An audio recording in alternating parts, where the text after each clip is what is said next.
Hi, welcome to the DGB Summer Talk. Um, During this talk, if you have any questions at all, please put them into the chat area beneath the video. And today I'm here to talk to you about DGB, which is Caterpillar's dual-fuel technology. So before we get into that, just a very few words about me. My name is Graham Mahoney. I studied and currently live in Belfast, Northern Ireland. Studied at Queen's University Belfast as a mechanical engineer and subsequently a doctorate in the Advanced Internal Combustion Engines Research Group. I've been with Caterpillar Electric Power for 20 years. And during that time, involved in mainly technical aspects related to acoustic design and research. Our Six Sigma organization, which lies very well alongside that technical side, and various other activities in alternative fuels and so on. And today I'm in the large electric power solutions group, which is basically 1.5 megawatts and upwards in the product definition and product strategy function. So you can see one of our largest high-speed products available today, our C17520 in the diagram. So let me just get right on to dual fuel. So I want to talk today generally about dual fuel, clear up a few misnomers there, and more specifically about Caterpillar's technology, which is called DGB. So typically, and there are exceptions to every rule here, but typically a dual fuel diesel generator will have an aftermarket kit retrofitted onto the OEM generator. That is, there are many manufacturers of dual fuel kits available today, but they all, in some fashion, allow gas, normally natural gas, to be fumigated into the air system of that diesel engine and thereby conveyed to the cylinder. And within that natural gas system, there will be some form of control valve which meters the amount of gas that is admitted to the engine. What is important is that typically dual fuel kits leverage the engine's diesel injection system to ignite the gas in the cylinder with a pilot diesel injection. That's important because it means the engine, a dual fuel engine, cannot run on 100% gas. It has to have a certain amount of diesel there to ignite the gas. And you'll see as we go forward, typical numbers are there that by energy, you have 30% diesel and 70% gas. Okay. Also, a dual fuel system will have some form of monitoring and control. That monitoring may be some form of pressure or vibration sensing, and that sensor output will be fed back to some control that will modulate the amount of gas going into the engine. So today, Caterpillar are the only company to offer a high-speed diesel generator with a factory-fitted dual fuel system, and we call it DGB. Okay.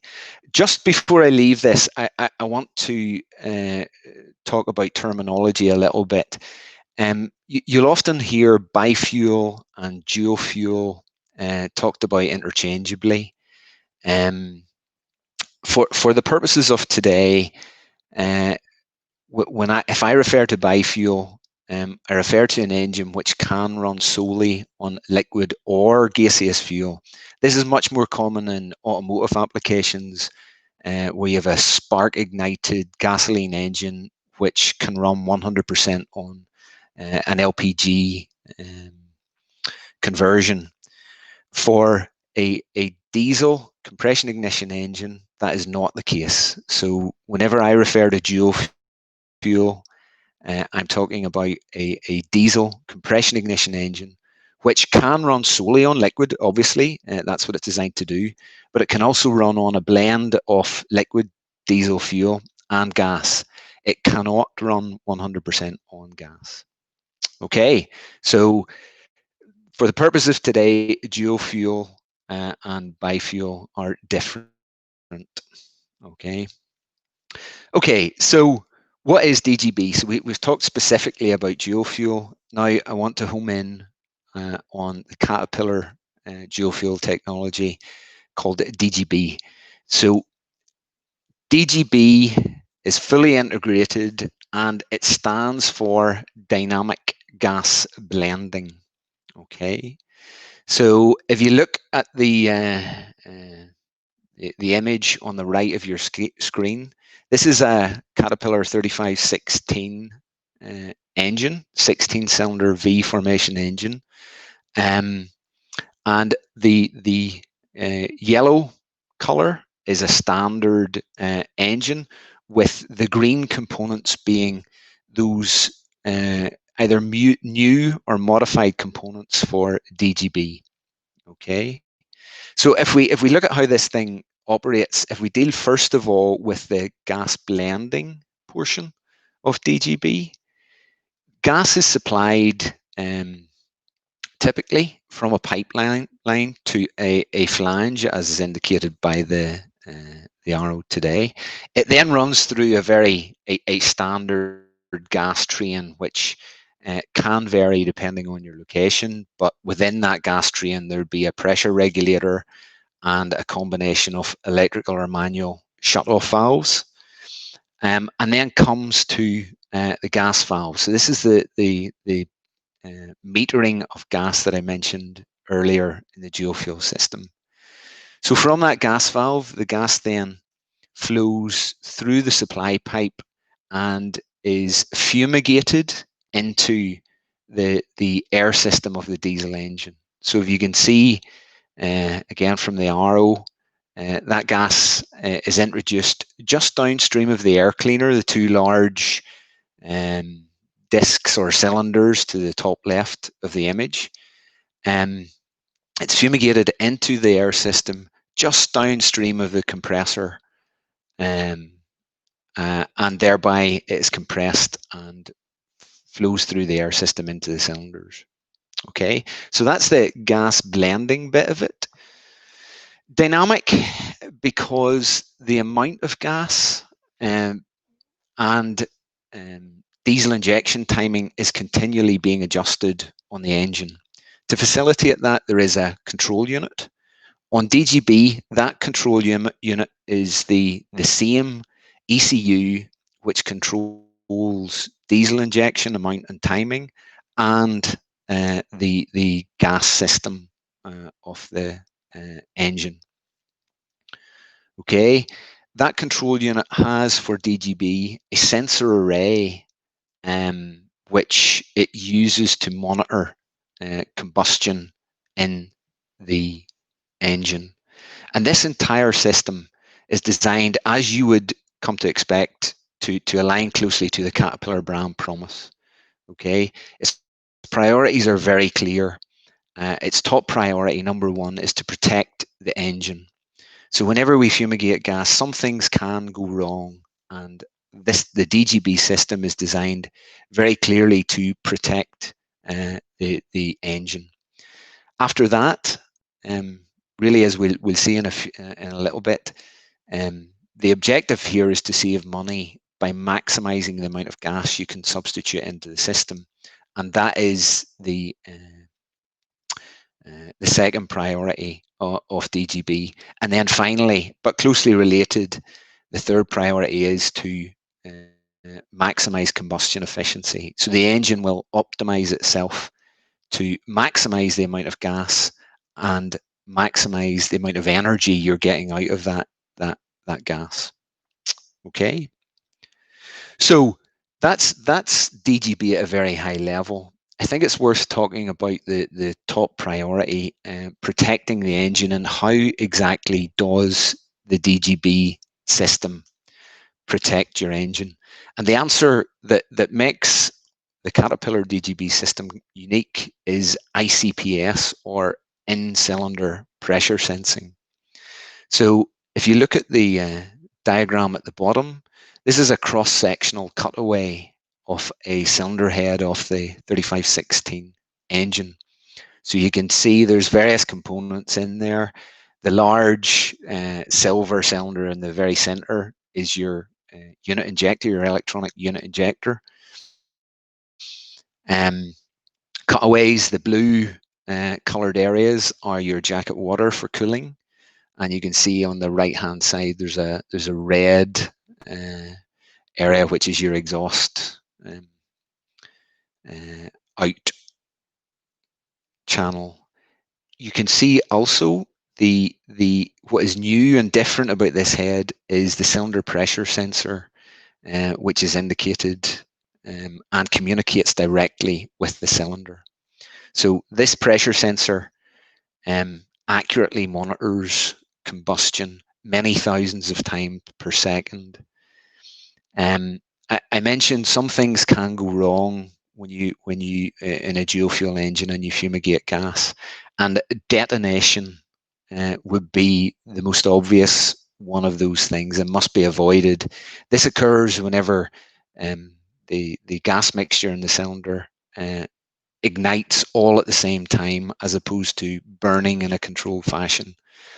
The end result of that is a rapid rise of pressure, which can damage the engine. So that's what ICPS is here to do. The ECU listens to the pressure sensors, and it will then optimize combustion. First of all, it will control the amount and timing of the diesel injection, and on an individual cylinder basis. So all 16 cylinders may be operating at subtly different injection amounts and timings. And then at a global level, it will control the valve that we pointed out earlier and meter the amount of gas flowing into that engine. All of this gives Caterpillar the confidence to offer a full factory warranty on that system, which is typically not available for third-party aftermarket kits. So the other way to do this is to listen for combustion issues is with surface mount detection sensors, as you can see. So these are typically bolted to the outside of the engine block and listen through the metal structure of the engine. And as such, they can be sensitive to installation variation and do require some calibration to work effectively. So that's what makes DGB kind of unique, is its in-cylinder pressure sensing capability. So why would you do this? Why are we talking about dual fuel anyway? And perhaps most important, there are many reasons why you would use dual fuel, but right up there is fuel cost savings. So there is the opportunity to play off fuel costs here, and significant fuel savings can be achieved when, and this is a mouthful, so the specific energy price of gas is less than that of diesel. Okay, what do I mean by that? We don't buy liquid and gaseous fuel in the same way. We're all familiar with the price of diesel as a dollar per unit volume. So dollars per litre, dollars per gallon, whatever, and that's what the chart shows here. So the first green column is diesel, and a typical range of prices for that diesel fuel, from 50 US cents per litre right up to, yeah, well, the sky's the limit. And it is important to remember that this is the price of diesel delivered at point of use. So logistics and so on can make that much higher than it is at the pump. The difficulty is trying to compare gas with that diesel. So what I've tried to do here, gas is typically sold in a dollars per unit energy. And in this case, I've tried to put them on the same chart. The gas prices are from $4 to $10 per million BTU of energy. And that translates, as you can see, to 0.1 to 0.4-ish dollars per litre of oil equivalent. Okay, so the message there is typically gas is less expensive in terms of specific energy price than diesel. And that's what we leverage in DGB to give our customers a cost saving. Okay, so the important factors are that diesel price, gas price, and obviously how long you run the annually your machine for. So to give you an example, if we look at some reasonable values for diesel and gas, so about 90 US cents per litre, kind of in the middle of the green bar. Gas at about $8 per million BTU, so that's about 0.4, just less than 0.4 dollars per litre of oil equivalent. And if you run that equipment for $1,000 a year, you can see the level of savings that are achievable. About $100,000 per year saving. Again, I said that it is specific. Your savings will be specific to your individual circumstances. But if we change that subtly and say diesel's a little more expensive, $1 per litre, gas a little cheaper at $7 per million BTU, and you run for $2,000 a year, you quickly see the idea. That's over $250,000 per year potential savings. Okay, so there are very significant cost savings available here. And in terms of payback for this sort of technology, at those sorts of cost savings, payback is in months rather than years. Okay, this is a very simple illustration of the commercial or the financial opportunity that DGB offers. However, your CAT dealer will have access to a much more sophisticated tool. There are other things that are important to your cost saving. First up, obviously, is the size of the generator. The bigger that generator is, the more fuel you use, and the greater the potential for cost savings then. So you can see there are 6 units on the screen on your screen right now, 50 and 60 hertz. Those are the 6 EP units or EP ratings that we've developed DGB for to date. We will expand that as we go forward, but those are available right now today, and the rating obviously is important. The quality of the fuel is also important. This is a complicated subject, but really, the higher the methane number of the fuel, the better it lends itself to dual-fuel or DGB applications. So pure methane has a methane number of 100, and that's really good. Pipeline natural gas has a very high methane content, and it can be 75 and upwards methane number. Again, that's perfectly adequate. Other gases like propane, for example, has a much lower methane number. It will work with this equipment, but substitution levels will be much lower than they would be with high methane fuel. And we'll talk a little bit about that in just a second. Load profile is also important. Typically, a diesel generator or dual fuel generator does not sit at a single load all the time. And you can see on the chart on the top right, this would be a fairly typical load profile for a prime rated genset, you can see percentage of time spent at percentage of load point. Okay, so all of that information is important to the cost saving, and the DGB fuel cost estimator tool allows you to input that into the tool. As I said, your CAT dealers would have access to this tool, and at the end of the day, it will then produce for you fuel cost saving estimates in various fashions. You can see the chart where it will compare your diesel operating expense to your DGB operating expense and break that down into gas costs, prices, diesel, and the kit cost. And it'll also give you payback periods and so on. So as I said, the sort of cost savings you can expect from this equipment, payback is months typically rather than years. Okay, where are we seeing DGB being used today? And most obvious would be in prime power applications where gas has become available or is scheduled to be available in the future.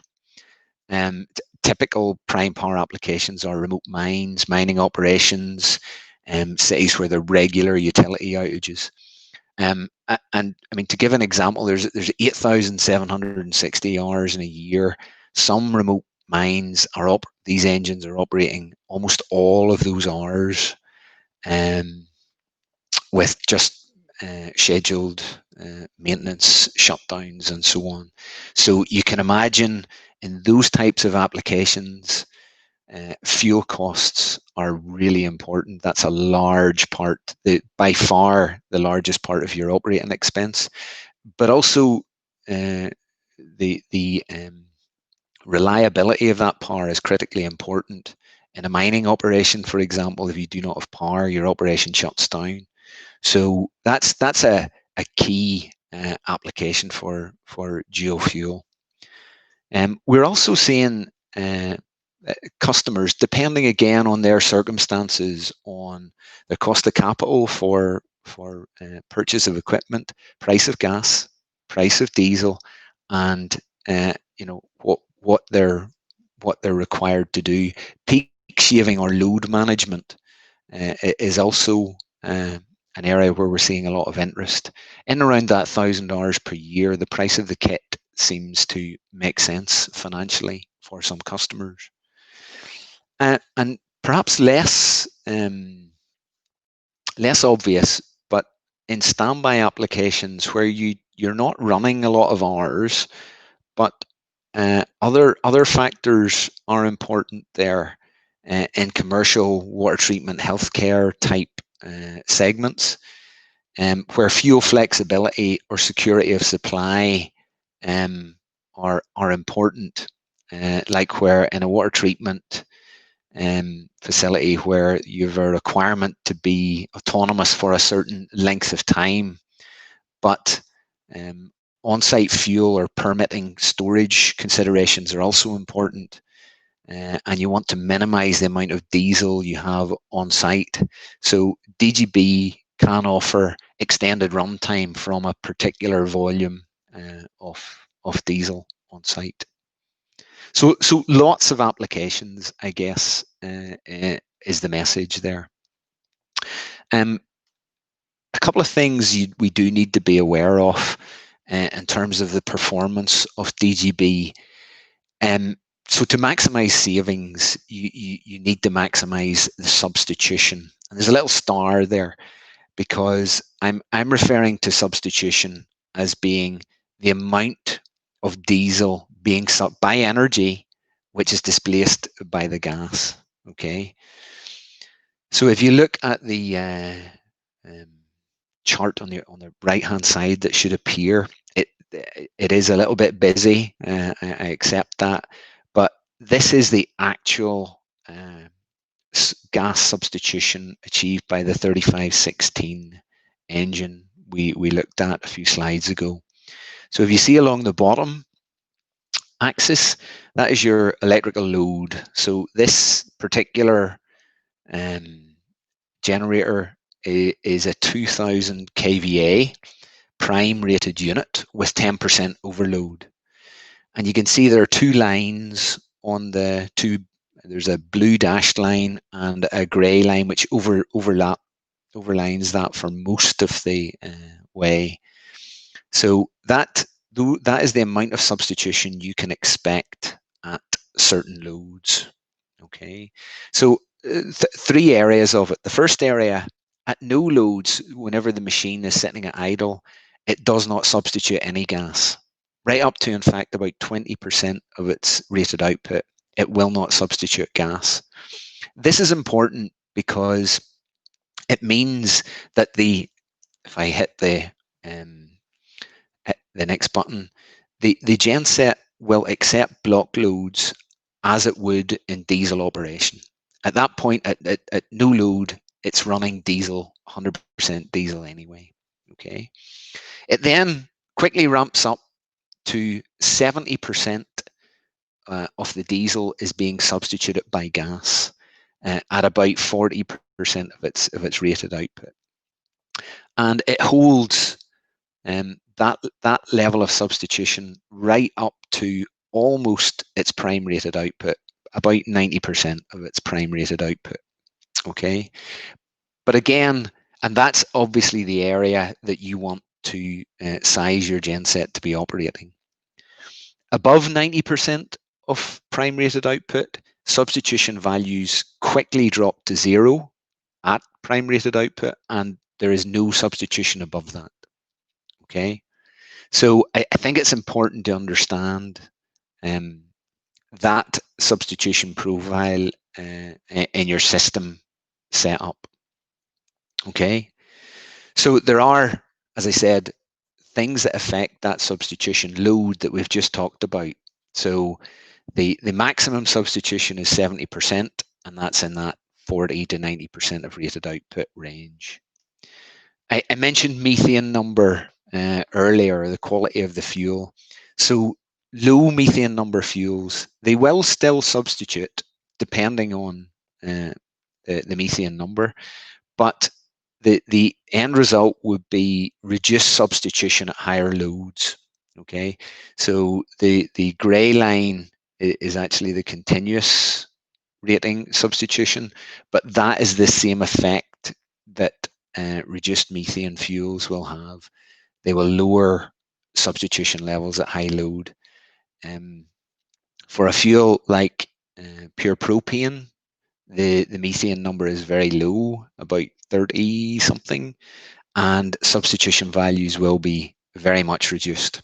Yeah, more like 30% down.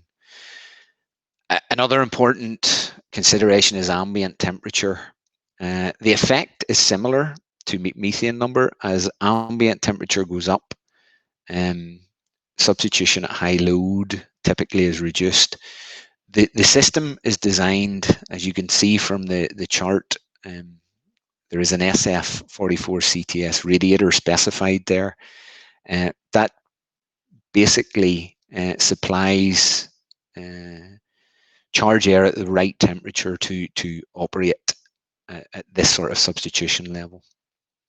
Okay, so that is important, and your dealer is well aware of that requirement.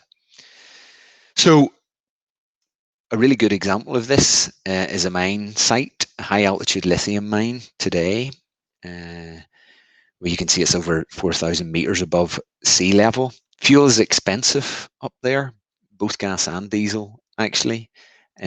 Diesel being about $1.20 per litre, gas about $7.50 per million BTU.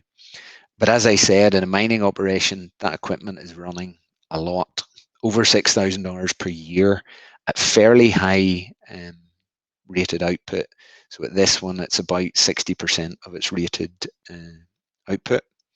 And you can see the fuel savings are very significant, $1 million plus per year for that type of application.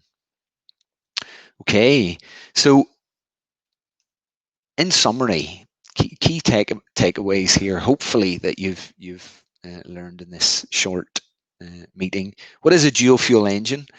It's a modified diesel engine where much of the diesel, but not all of it, is substituted with gas. 70% typically for DGB. What is different about our Caterpillar DGB system? It's offered as both a factory fitted option and a retrofit kit. It uses in-cylinder pressure measurements, which means it has dedicated cylinder heads to accurately monitor and control combustion. And it is, because it is integrated, it delivers on the Caterpillar brand promise and really provides that customer peace of mind in terms of warranty for the entire genset. How much could DGB, much savings could DGB generate for you? I hope we're showing it depends on your specific circumstances, but payback periods for this technology is typically in months rather than years.